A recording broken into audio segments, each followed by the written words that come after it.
Senator Erwin Tulfo has apologized to the Cayetano bloc after threatening to have them arrested if they held another unauthorized Senate hearing. Tulfo said sorry for his aggressive remarks about arresting, manhandling, and dragging Senator Alan Peter Cayetano and his allies out of the Senate. He admitted that such words were not fitting for a public official, much less a senator. Tulfo said his remarks were driven by frustration over delays in the Senate's work. He also called on his colleagues to end the division and do their jobs. Recent clashes in the upper chamber have left. Though hindi po niya pinangalanan po mga kabida, isa hong blind item, pero mismo ang mga netizens ang nagkonekta dito mga kabida sa kanyang mga kapatid po. Alright? Now, ito po ay tila may connection pa rin sa mga nagganap dyan po sa Senado, mga kabida, po. Alright? Ito, babasahin ko muna. Ito hong article po ng balita ngayon, po. Blind item ni Ben Tulfo. Tila pinatatamaan ang kanyang mga kapatid. Netizens nagkonekta ng mga pangalan matapos ang kanyang komento, mga kabida. Umani ng atensyon sa social media ang isang blind item na inilabas ng broadcaster na si Ben Tulfo matapos itong iugnay ng mga netizens sa kanyang mga kapatid na sina Senator Raffy Tulfo, Senator Erwin Tulfo at kuya na si Mon Tulfo.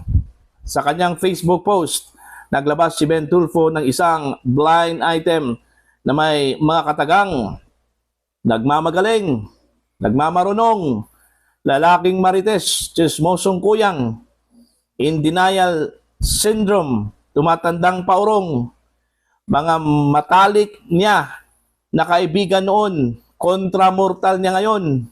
Okay? Lahat ng kanyang dinidikitan, giba, para siyang anay. Kilala niyo siya? Okay? Kalakip ng post, ang tanong, meron ba kayong ganito sa pamilya niyo? Okay? Ngunit lalo pang umugong ang usapan matapos isang komento sa ilalim ng post. May isang netizen na nagtanong, kuya mo ba sila? At diretsang sumagot si Ben Tulfo, you got it!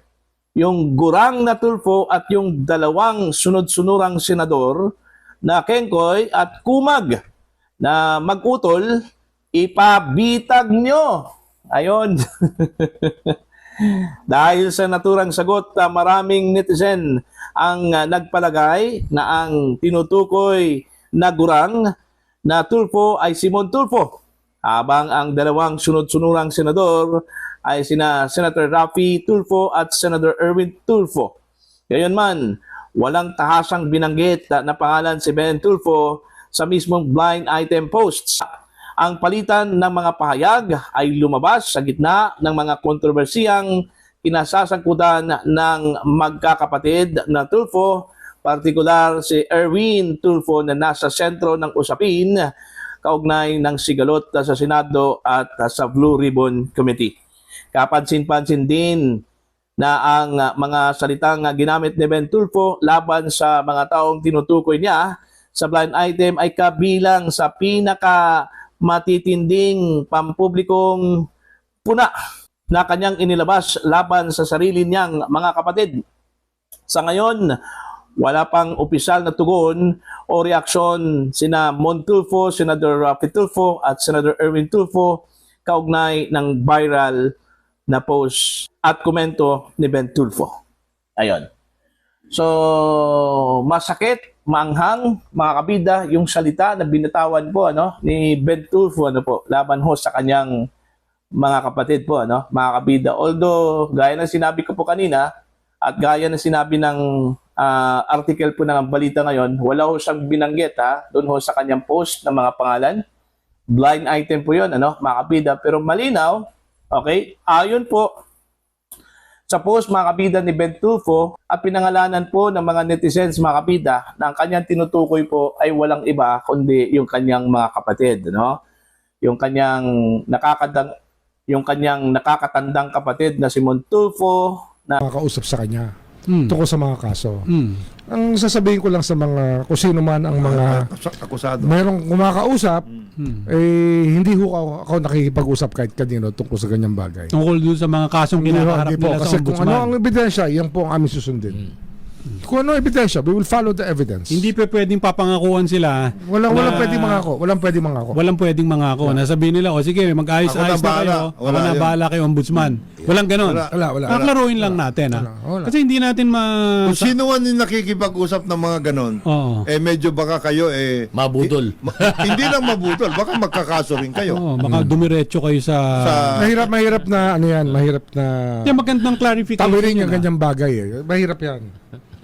Ano yan eh? Kasi ayaw natin ma-weaponize yung opisina na aking pinangungunahan. Oo. We cannot weaponize it. Hindi ito pwede maging sandata ng politika. Hindi po ito sandata ng politika. Tama. Kasi baka hindi mo alam, ombudsman, baka meron ng mga pinangangalandakan ka eh. Di ba? Na, Wag yung gamitin ng pangalan ng ombudsman. di ba Yun ang na, sinasabi. lalo na doon sa mga malalaking Maraming kaso, ganyan, naku. yung mga senador, di ba? Yung mga congressmen, di ba? Mahirap. Hirap po yan. Hindi dapat makikinig sa mga ganyang mga bilin sapagkat hindi po kami nakikipag-usap sa ganyang bagay. Sa ganyang bagay. Pero, Kung anong ebidensya, susundin po namin ang meron bang ebidensya. bago, ombudsman? Meron bang bagong kayong kahapon? Parang meron Kahapon. kayong kinasuhan eh, no? Yung kay Diskaya. Yung kay Diskaya yun. Matagal na yun. Matagal luma na. na yun. Alam mo na talaga eh.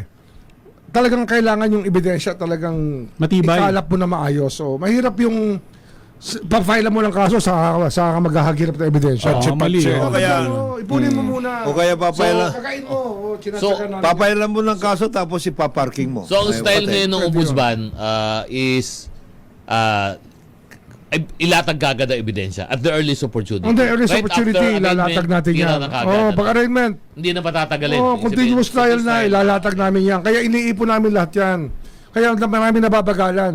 Sabihin ko lang sa inyo. Hindi, mahirap yung trabaho. Tsaka ho ito, tsaka po namin araw-araw lahat ng ebidensya na pwede namin maiharap sa husgado. Hindi kagaya, Hindi ho ito, wala ho milagro dito. Tsaka hindi ito ginagawang sandata para lang pahihirapan mo yung tao dahil galit ka. Hindi po. Or meron ka lang gusto. Hindi po, nasa hindi po politika. ganito. Oo. Oo. Kayo, ombudsman, Justice system to eh. Justice system. base. to. Oh. Of course, yung mga former Senate President, nagsalita rin sila. So, para sa akin, no, my personal opinion, mas mabigat yung opinion nila dahil yung mga ganitong bagay pinag-aaralan nila. Of course, we respect the opinion of Senator Legarda. Sir, ano ang mensahe niyo sa taong bayan na nalilito na ngayon Yeah. sa kapulungan sa Senado? Yan, naintindihan ko yung sentimento ng taong bayan na yung galit, yung pagkadismaya, ngayon pagkalito. Pero ang aking mensahe ay tuloy-tuloy ang trabaho. Kaya nandito kami para ipakita sa ating mga kababayan na hindi natin sila nakakalimutan. At yung mga ganitong trahedya, importante. At importante rin na nakakausap ang ating mga punong barangay para malaman natin kung ano yung mga kailangan natin gawin. So ang mensahe ko, hindi namin sila nakakalimutan, tuloy ang aming trabaho. Congressman Martin Romualdez invited sa Lunes? I believe so. I believe pareho yung invitation, yung list of resource persons at dinagdagan pa ni Chairman Erwin Tulfo. Curly Diskaya, pinapa-arresto na po. Ano po ang status niya? Sino nakikipag-communicate? Sino ang kausap? Sino? Well, kahapon kausap ko si Secretary Remulla at Monday magkakaroon kami ng formal turnover from the Senate to the PNP. Sir, magdadagdag po ba tayo ng security sa Senado po? Yes, I think until maging kalmado ang sitwasyon, magdadagdag tayo ng augmentation galing sa PNP. Of course, mag-aayos rin kami ng mga security measures inside PNP, inside the Senate. Pwedeng dumalo yung Cayetano Black Senators sa hearing dito sa Monday? Lahat po invited. Lahat invited. So, lahat ng senador.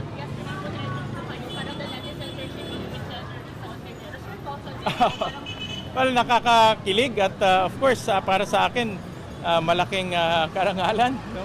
Si Senator Risa, isa sa pinaka-hardworking, napakasipag, matapang, magaling na senador natin at very serious sa trabaho.